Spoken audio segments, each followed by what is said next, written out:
gasped as the white cap she wore on her head sailed into the air and landed near the edge of the road.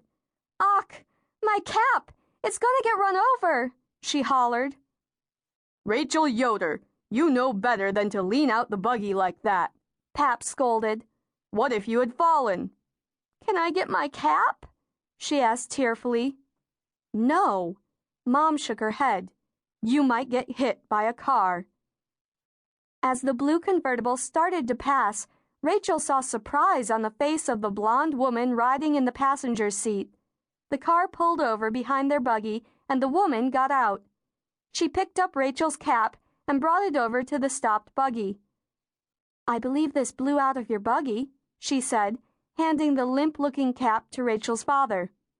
"Thank you," Pap said. "It belongs to my daughter."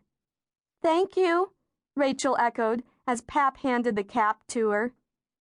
Rachel's cheeks heated with embarrassment as she put the cap on her head.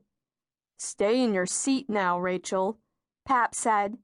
He waited until the car had passed, then he pulled back into traffic. Jacob, who was 11, 2 years older than Rachel, sat up and yawned. He had been asleep in the seat beside her. "Are we there? I'm hungry." No, Pap stopped to let some cars go by. Rachel was careful not to mention that her cap had blown off when she'd leaned out of the buggy. She knew Jacob would have teased her about it. Jacob wrinkled his forehead, and the skin around his blue eyes crinkled. "Noisy cars sometimes scare our horse as they whiz by." Rachel had seen horses do all kinds of strange things when they got spooked. She felt sorry for the horses. Still, she thought it would be fun to ride in a fast car. She leaned close to Jacob and whispered, "I saw a shiny blue convertible." He shrugged. "So?" "I'd like to ride in a car like that one someday," Rachel said. It was a secret she'd told no one else.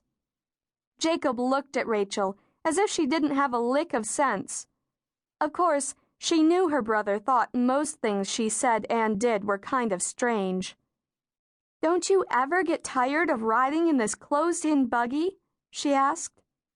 "Course not. I like our buggy just fine," he said. "If I ever get the chance to ride in a convertible and see how fast it goes, I'm gonna take it," she mumbled. Jacob nudged Rachel's arm. "You'd best not let anyone hear you speak such foolishness. It's one thing to ride in a car when we need to hire a driver for a reason, like to go to the big city. But just riding in one so you can see how fast it goes would be seen as a prideful, selfish wish." Rachel crossed her arms and turned her back to her brother. She decided to drop the subject, but she turned around again and glared at Jacob when their parents weren't looking. He didn't understand the way she felt. He hardly ever did, and neither did their older brother Henry.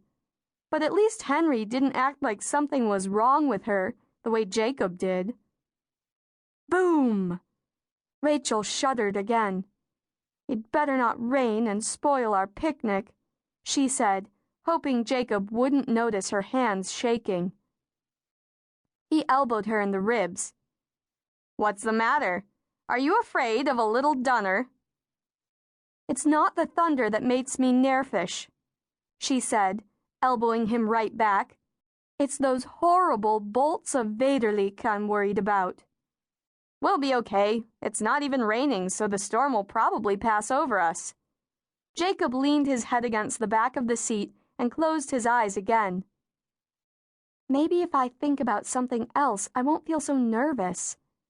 Rachel glanced toward the front of the buggy, where her parents and older sister, Esther, sat chatting in the Pennsylvania Dutch language that Amish people often spoke. Tom sei huchla bin ik liedisch," her father said. Rachel clutched the folds in her dress. It worried her to hear Pap complaining about their horse Tom. Pap had just said, "I'm tired of Tom's neighing," and she wondered if he was planning to get rid of their old horse. Rachel couldn't bear the thought. Tom was a nice animal and had been their main buggy horse for many years. What was wrong with a little neighing? People talked whenever they wanted.